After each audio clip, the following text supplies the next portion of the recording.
Em nome do Pai, e do Filho e do Espírito Santo. Amém. Naquele tempo, Jesus voltou a falar em parábolas aos sumos sacerdotes e aos anciãos do povo, dizendo: O reino dos céus é como a história do rei que preparou a festa de casamento do seu filho e mandou os seus empregados para chamar os convidados para a festa. Mas estes não quiseram ir. O rei mandou outros empregados, dizendo: Dizei aos convidados: já preparei o banquete, os bois e os animais cevados já foram abatidos e tudo está pronto. Vinde para a festa. Mas os convidados não deram a menor atenção. Um foi para o seu campo, o outro foi para os seus negócios. Outros agarraram os empregados, bateram neles e os mataram. O rei ficou indignado e mandou suas tropas para matar aqueles assassinos e incendiar a cidade deles. Em seguida, o rei disse aos empregados: A festa de casamento está pronta, mas os convidados não foram dignos dela. Portanto, ide até as encruzilhadas dos caminhos e convidai para a festa todos os que encontrardes. Então, os empregados saíram pelos caminhos e reuniram todos os que encontraram, maus e bons. E a sala da festa ficou cheia de convidados.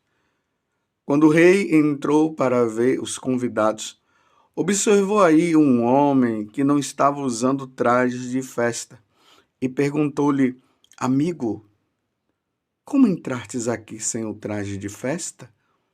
Mas o homem nada respondeu. Então o rei disse aos que serviam: Amarrai os pés e as mãos desse homem e jogai-o fora na escuridão. Aí haverá choro e ranger de dentes, porque muitos são chamados e poucos são escolhidos. Palavra da salvação. Glória a vós, Senhor. Meus irmãos e minhas irmãs, não se esqueçam. Hoje é domingo, hoje é dia do Senhor. Nos preparemos, nos arrumemos para participarmos daquilo que é a essência nossa. A alma da igreja. A alma da igreja está no sacrifício de nosso Senhor Jesus Cristo. Eu me recordo uma vez que eu atendi uma evangélica que ela estava assim com muitas dúvidas e ela estava querendo passar para a Igreja Católica. E uma pessoa da comunidade me pediu para eu conversar com ela. E eu fui ali no santuário do Pai das Misericórdias. Eu sentei com ela, assim ao lado dela, bem em cima, no mezanino, e apontei para ela, porque lá do mezanino dá para a gente ver todo o altar ali do santuário. E eu dizia para ela: a nossa conversa vai culminar naquele altar que está ali, porque é ali que acontece o sacrifício da Santa Missa. E aí eu comecei o diálogo com ela, para dizer para ela o seguinte, que a Igreja Católica sem a missa ela deixa de ser Igreja Católica. É a mesma coisa que dizer um cristão sem Jesus ele deixa de ser cristão. Porque não tem cabimento uma pessoa dizer eu sou cristã, mas ela não aceita Jesus como Deus, então ela não é seguidora. Por isso que lá nos Atos dos Apóstolos vai dizer que foi a primeira vez que os seguidores de Jesus foram chamados de cristãos, foi na cidade de Antioquia. Estou falando isso para dizer a importância deste dia. Tanto que o terceiro mandamento diz guardar os domingos e festas. Se uma pessoa ela não vai na missa no domingo porque está com preguiça, então ela incorre em pecado mortal. Significa que se morrer não se salvará. Então, vamos para a missa, mas não vamos para a missa apenas para cumprir o mandamento da lei de Deus. Vamos à missa porque nós precisamos dela. Nós necessitamos dela. É o convite que Deus está fazendo para todos nós. E que aí nós vamos entender também o Evangelho. É o convite, aquele patrão que está sendo falado aqui na parábola. E Jesus está mandando essa mensagem justamente para os sumos sacerdotes e anciãos do povo, falando desse convite que o Pai faz, que as pessoas vão colocando empecilho aqui, vão colocando empecilho lá. Convite para uma grande festa. O céu é comparado como uma festa de casamento. Quem é que já foi num casamento para dizer que no casamento havia tristeza? Se aconteceu, isso é uma exceção, não é uma regra, porque em todo casamento as pessoas vão felizes, vão contentes. Então ele faz essa comparação que a festa no céu é uma festa onde haverá muita alegria. Tanto que na primeira leitura, hoje, do livro de Isaías, capítulo 25, do versículo 6 até o 10a, diz assim: O Senhor dos Exércitos dará neste monte para todos os povos um banquete de rica iguarias, regado com vinho puro, servido de pratos deliciosos e dos mais finos vinhos, tá vendo? Mostrando essa festa, essa alegria. Ele removerá neste monte a ponta da cadeia que ligava a todos os povos, a teia em que tinha envolvido todas as nações. Agora veja o que é que ele diz agora no versículo 8. O Senhor Deus eliminará para sempre a morte. Olha, meus irmãos. O Senhor Deus eliminará para sempre a morte e enxugará as lágrimas de todas as faces e acabará com a desonra do seu povo em toda a terra. O Senhor disse. Naquele dia se dirá: Este é o nosso Deus, esperamos nele até que nos salvou. Este é o Senhor, nele temos confiado. Vamos alegrar-nos e exultar por nos ter salvo, e a mão do Senhor repousará sobre este monte. Que coisa maravilhosa! Essa é a alegria do céu, meus irmãos. Claro que neste mundo isso não vai acontecer. Imagine nesse mundo dizer que aqui toda lágrima será enxugada, que aqui não haverá mais morte. Não, é ilusão. Neste mundo não. Mas no céu tudo isso será eliminado. No céu só tem alegria. E Deus está nos convidando para irmos para lá. E ele conta justamente esta parábola que chega a hora do convite, de convidar as pessoas, e as pessoas começam a colocar empecilhos, como nós ouvimos aqui na parábola. Até que Deus acaba chamando então aqueles que não foram convidados. E os que não foram convidados, acabaram indo. Acabaram indo e foram. E eis que começa a festa. E eis que começa a alegria. Agora não terá mais tristeza, não terá mais sofrimentos e tudo mais. E o dono da festa, quando ele olha todo aquele povo que está lá, encontra um que está sem as vestes. Mas por que está ressaltando aqui a questão da veste? Há uma explicação que se diz que antigamente Quando o dono da festa convidava as pessoas para a festa, ele dava também uma roupa nova. Então, veja só, isso aqui é para nós lembrarmos o batismo. No dia do nosso batismo, foi isso que aconteceu. Nós recebemos uma veste nova. Há umas 2 semanas aí atrás, eu fiz 2 batizados de membros da comunidade, de 2 crianças, e teve aquele momento que, após o batismo, aquelas 2 crianças foram em dias diferentes, elas receberam uma veste nova. Todos nós recebemos essa veste nova. E lá eu dizia, e ali no ritual também vai dizer, no ritual do batismo, que esta veste nossa, ela não pode se sujar. Ela tem que estar limpa, limpa, limpa, limpa. Lembremos que João, ele teve uma visão e ele viu uma multidão diante do trono de Deus e eles estavam com a veste branca. Aí eu disse, no momento em que nós fomos batizados, a veste suja do paganismo, do pecado, do servir ao diabo e tudo mais, essa veste foi jogada fora. E nós fomos revestidos por uma veste nova. Aqui simboliza a graça de Deus. Então essa roupa não pode ser suja. O batismo nos limpa. Mas infelizmente nós temos uma tendência a cair no pecado. Nós temos essa tendência. Estamos sempre caindo. Como Paulo diz, o mal que eu não deveria fazer, eu acabo fazendo. E o bem que eu deveria fazer, acabo não fazendo. A fraqueza humana.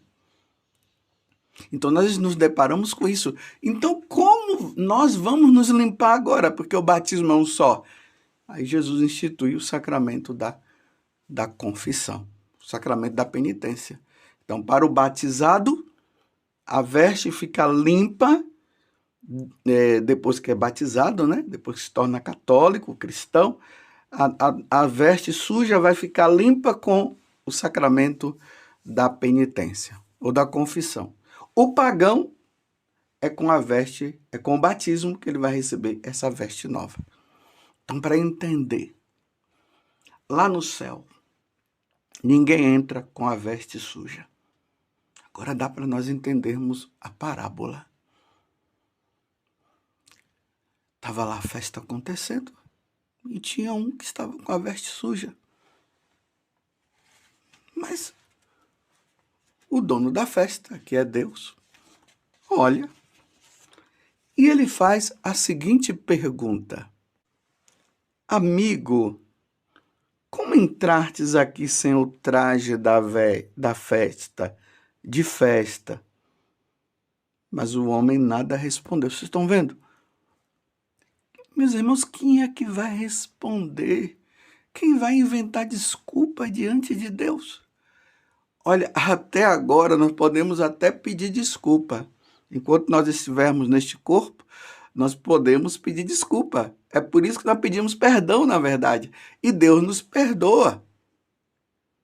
Mas depois da morte, depois que nós passarmos por outro lado, não existe mais arrependimento. Não se tem mais o que falar diante de Deus.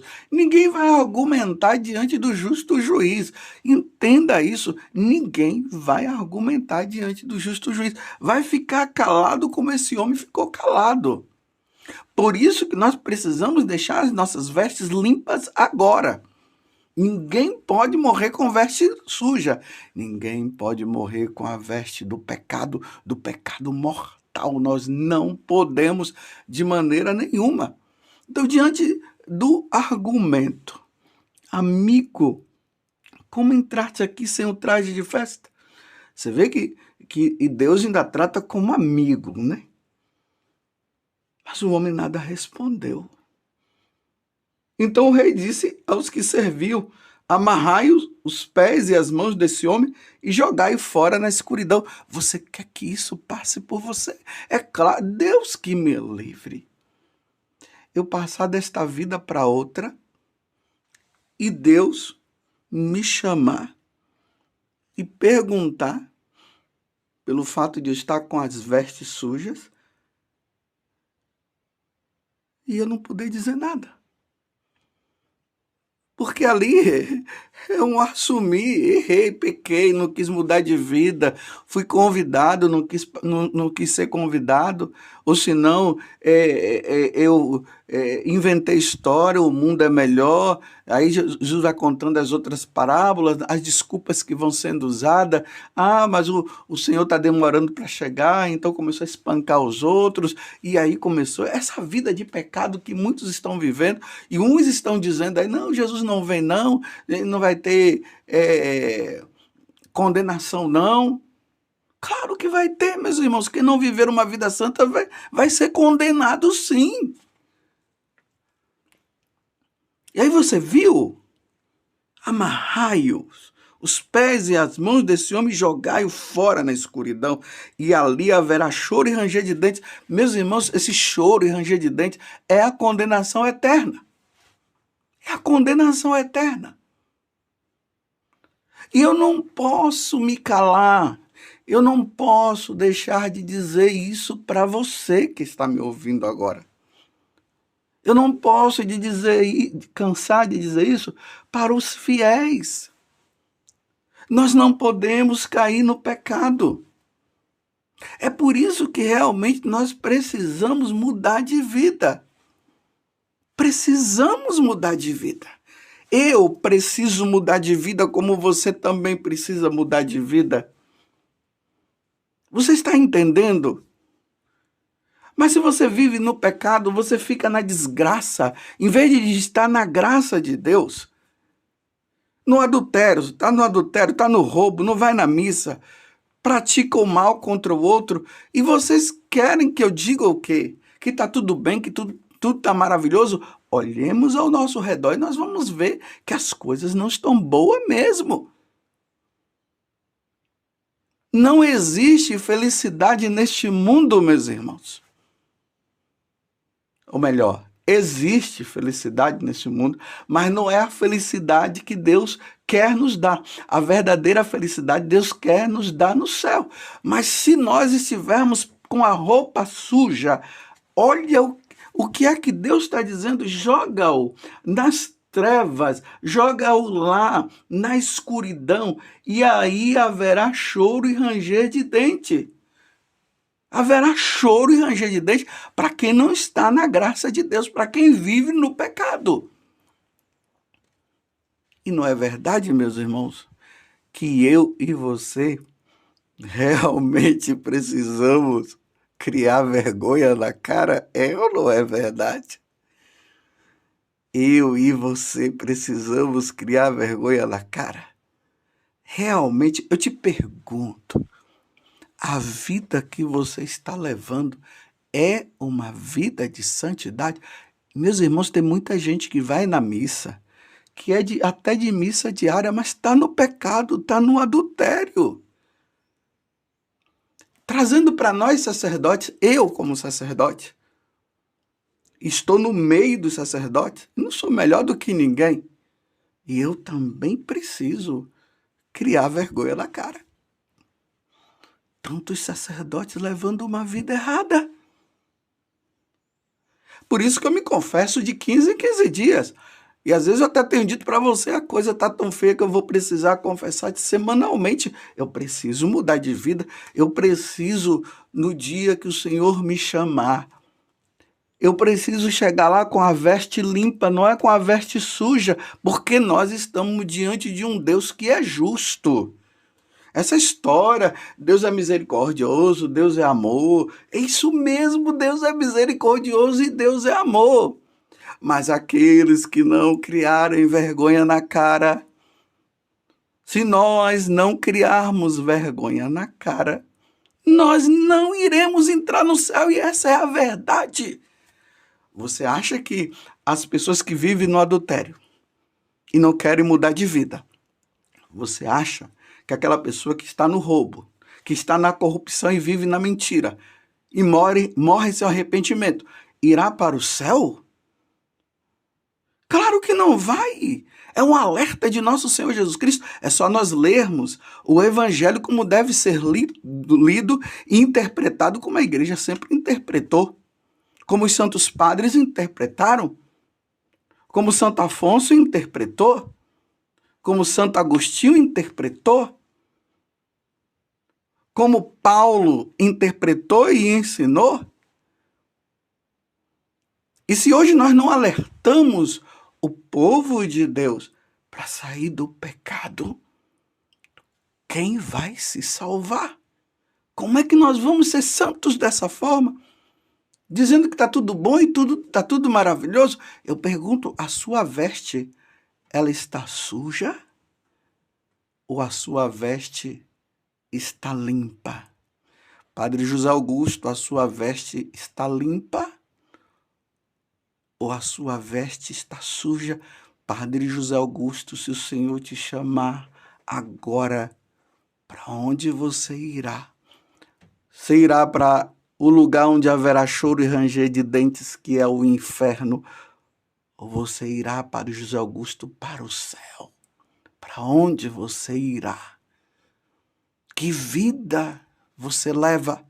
Agora eu digo para você, e você que está me ouvindo agora, que vida você está levando? É uma vida de santidade? Realmente, meus irmãos, precisamos mudar, não é verdade? Então, quando Jesus diz, convertei-vos e crede no Evangelho, eu digo para você, é bom criar vergonha na cara. Eu preciso criar vergonha na cara, eu preciso. Porque eu preciso morrer santamente. Porque Deus é amor, Deus é misericórdia, mas eu estou agindo com misericórdia e estou agindo com amor,